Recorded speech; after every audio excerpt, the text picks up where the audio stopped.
Welcome back everyone to my Let's Play of the Final Fantasy Legend.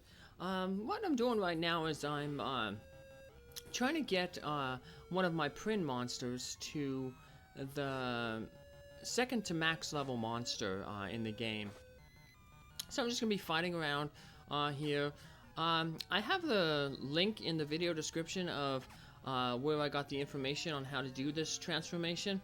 And I'm also listing in the video description the way the transformation from basically start to finish.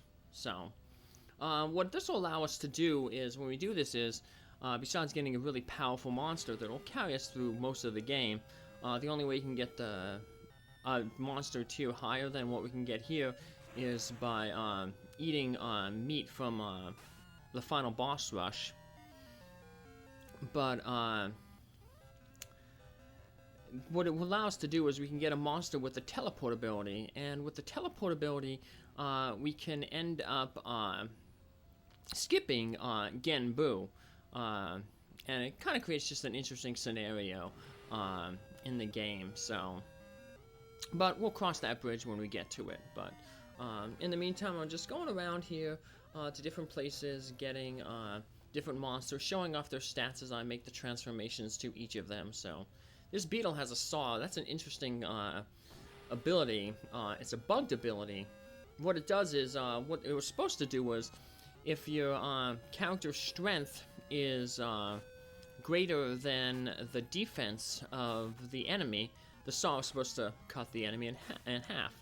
But what happened was they reversed it, so if your strength is weaker than the enemy's defense, you instantly kill the enemy. So it's a glitch that people can exploit to defeat the final boss of the game really easily, because obviously it's going to have really high defense, and it's going to definitely, for the most part, unless you're glitching yourself, be greater than any strength. So, but and actually it's funny because they don't actually fix that glitch in the WonderSwan remake of this game. And the developers, with a little nod to this game, in Final Fantasy 13, they make the final boss susceptible to instant death. Just like how, in this game, the boss can be susceptible to instant death via the saw glitch. So, but anyway, what we really want to do is we want to get a monster that has the teleport ability, and that way we can skip Genbu. And a little bit more on Genbu. He's the black tortoise, and he represents the direction of the north, the season of winter, the color black, and the element of water. So one of the interesting things about the elements is it's the Japanese elements. So it's actually not just air, water, fire, and earth. There's going to be wood and metal, which two of the future fiends will represent. So, but I'll point all the fiends out just as I had here with Genbu. So when we get to those fiends, so yeah, very similar to Final Fantasy 1. We have 4 fiends, but like I said, they'll be representing different elements. So not the standard Western elements of you know, earth, wind, water, and fire. So, but yeah, it's a good time to get all this meat here, because like I said, we have the King Sword yet, because like I said, I'm doing this from a save, from the save before I fought Genbu. And the good thing with the King Sword is, like I said, it has no durability. So it will never break, so we don't have to be spending money on weapons. We can just be using the money that we get from all this fighting to basically do a whole bunch of increasing the stats of our human Prin. So in terms of stats, we want to obviously increase our agility first. I kind of mentioned it in a previous episode. We're going to want to increase our agility first, because we'll just be using agility weapons for the most part. And then we'll, once the agility is maxed, we'll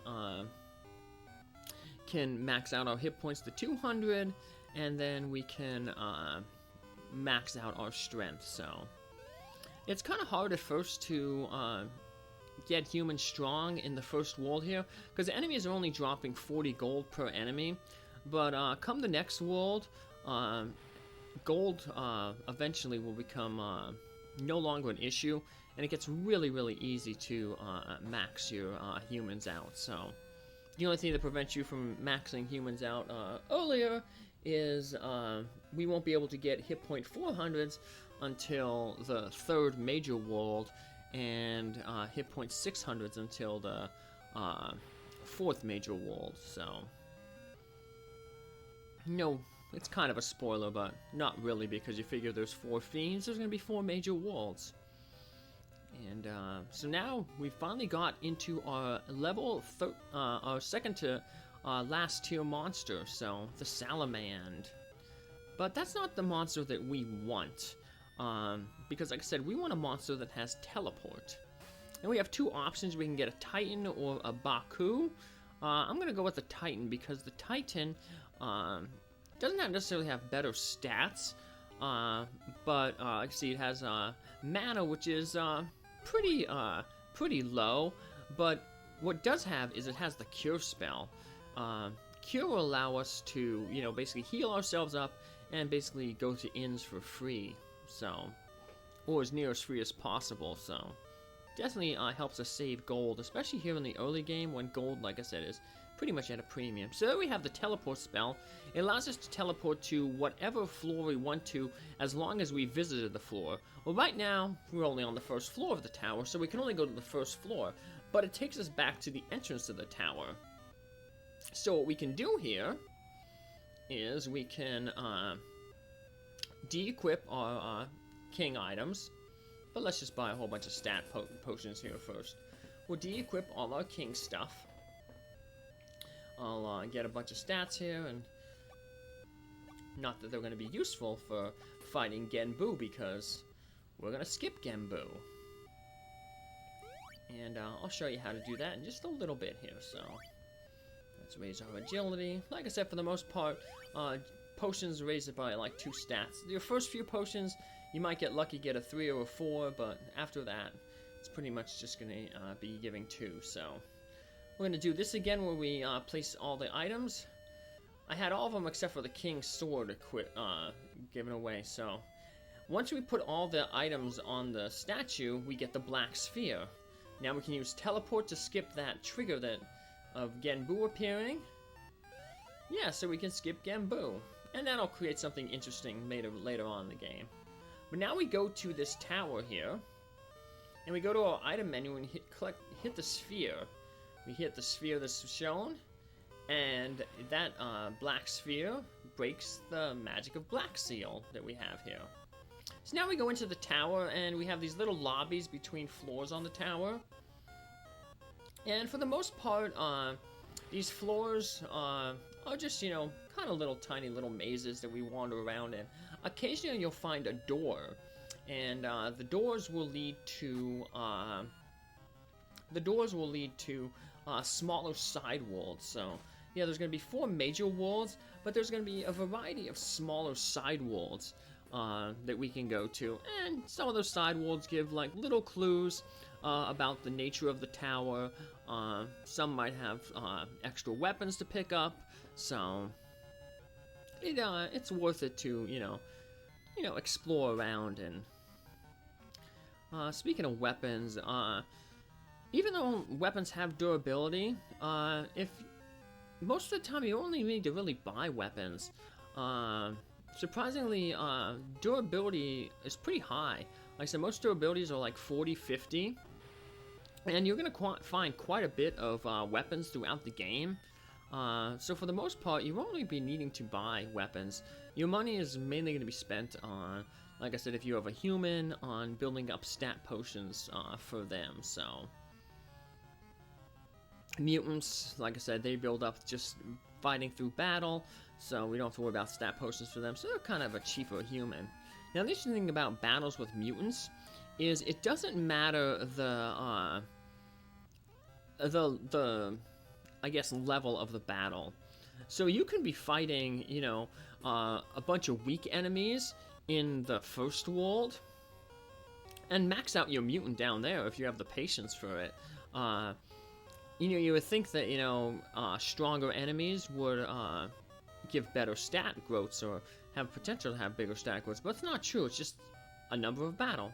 So here on a side world there, we have that little pond there. It's like fresh water, and when you drink that, we restore some hit points. So, but not all ponds are fresh water. So, creator made this paradise. Who's the creator? Store? Nobody works here. We never work here. All we do is eat, sleep, and dream. We've got it made. So yeah, we have a little side world here. Obviously this isn't the true paradise, because the rumor says that the true paradise is at the top of the tower. We're only on like the 3rd floor, I believe, here, so yeah, not really the true paradise, but I guess for those folks there who ventured into the tower, that was their paradise, so they stopped, so. And we'll encounter very similar things like that, where we'll encounter, you know, side worlds, and we'll encounter people who maybe stopped at a particular side world, and that's where they determined their paradise was, or maybe what they needed to do to potentially get to paradise. So, and we'll see that here in a little bit here. This next side world that we're gonna go to. So, now this floor here is a pretty good place to potentially grind for your mutant, and also to gain a lot of gold, because in the next world, we could have got them in the last world, the hit point 200s, but it was pretty. They were kind of, you know, we were more worried about raising our stats, our agility and strength, but definitely this area, this floor right here is a good one to go to you know, build up your gold, and so you can pretty much max out your stats in the next world, your strength, your agility, and your hit points up to 200. So we have a few new enemies there, condors and obakis. We know what obakis were because we were actually in Obaki earlier. That was the monster we had when we fought the P-Frog, that first boss, back on the first world, back in episode 1. So what makes this world really, really good is, to the north here we have a free healing pond. And so we can just wander around here, fight enemies, and as long as we have, you know, durabilities on our weapons or durabilities on our spells, we can, you know, fight as long as we can. Heal up at that healing pond, and then, you know, we're good to go. And also, we can speed up our grinding right here, because in this world right here, it's kind of like a... 4 fiends control this world. It's kind of like a torture world, so I must endure the suffering to reach paradise.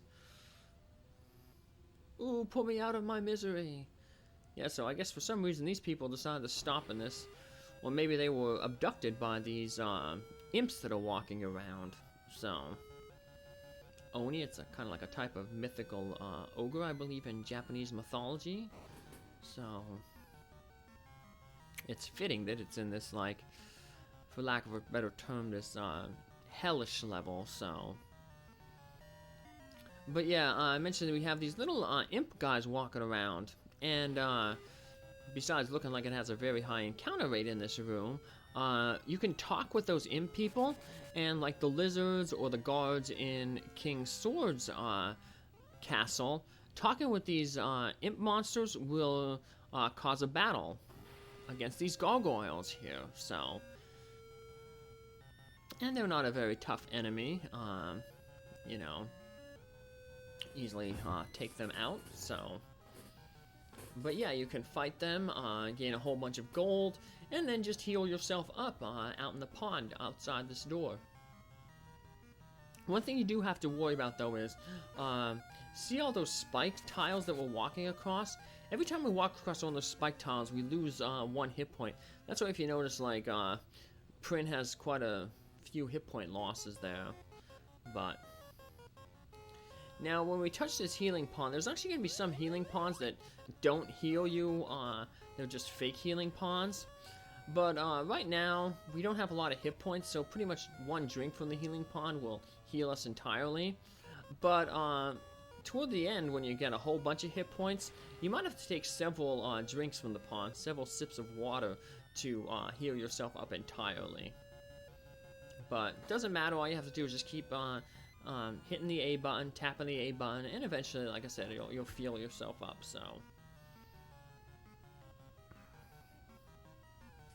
Keep taking out these enemies here, so.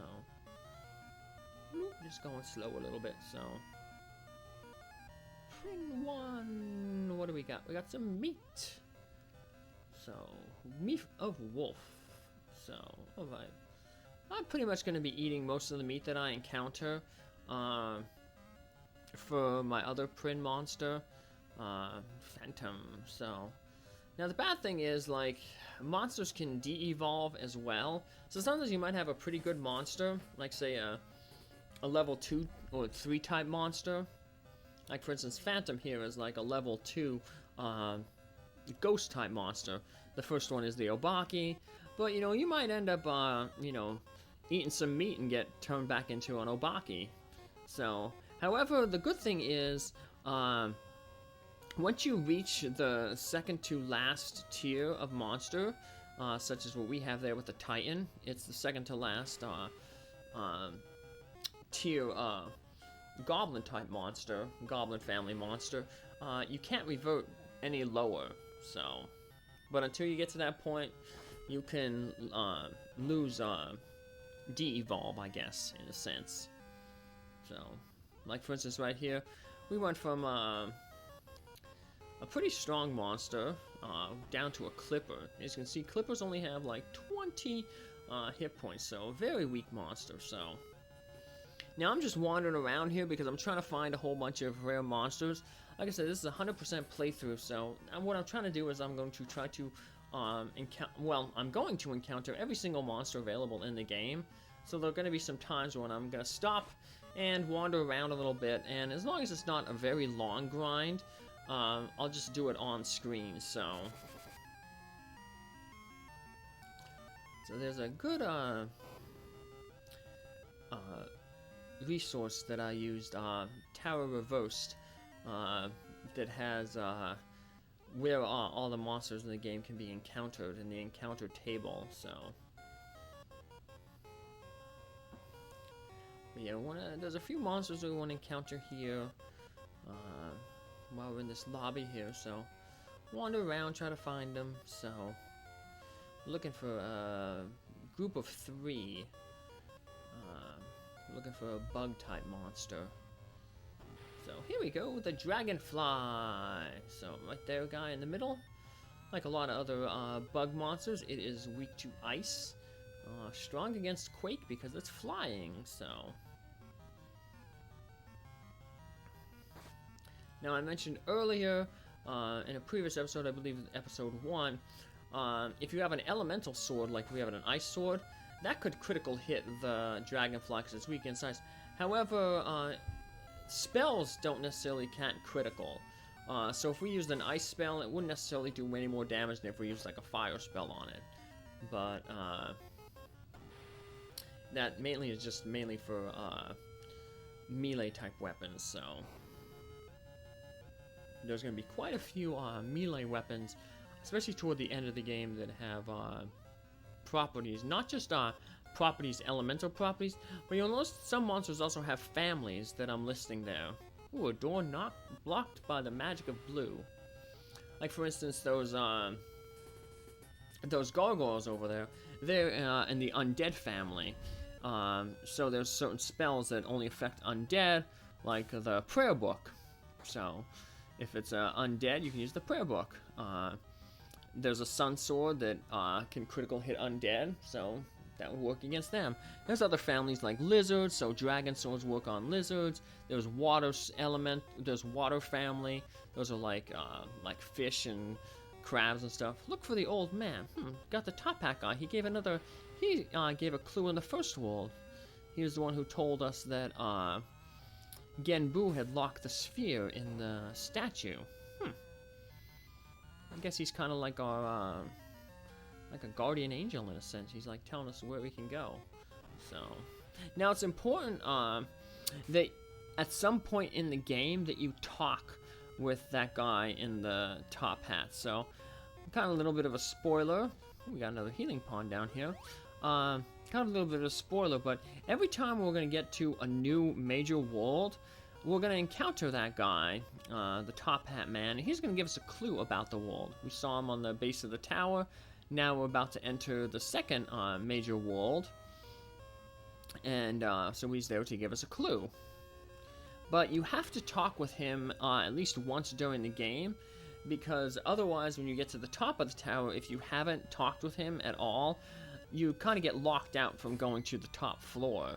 And as you can see, he will disappear kind of after you talk with him. So if you skip him and then you head to a different world and come back, he'll be gone. So, and speaking of worlds, here we are in the second major world, the world of water. So see you next time. Take care. Thanks for following along. Bye.